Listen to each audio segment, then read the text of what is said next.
আমাৰ সকলো ল'ৰা ছোৱালীয়ে অপেক্ষা কৰি আছিলে যে মেট্ৰিকৰ ফলাফল কেতিয়া ঘোষণা কৰা হ'ব। আমাৰ ইতিমধ্যে আমাৰ মুখ্যমন্ত্ৰী ডাঙৰীয়াই আমাৰ কিছুদিন আগত সংবাদ মাধ্যমত জনাইছিলে 2 এপ্ৰিলত HSLC ফলাফল ঘোষণা কৰা হ'ব। এইটো কিমান সত্য আছিলে কথাটো মই আজি আপোনালোকক দেখুৱাই দিছোঁ। লগতে সঁচাকৈ 2 এপ্ৰিলত HSLC ফলাফল ঘোষণা কৰিবনে নকৰে তাৰ বিষয়ে যদি জানিবলৈ মন যায় ভিডিঅ'টি সকলোকে চাই থাকিব।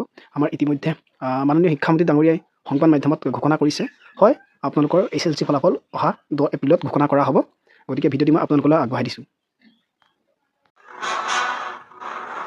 পৰীক্ষা ফলাফল ইতিমধ্যে ৰেডি হৈছে বুলি মই গম পাইছোঁ আৰু আজি যিহেতু নিৰ্বাচন আগতে এটা ইংগিত দিয়া হৈছিলে যে নিৰ্বাচনৰ পিছদিনাখনে ফলাফল ঘোষণা কৰা হ'ব।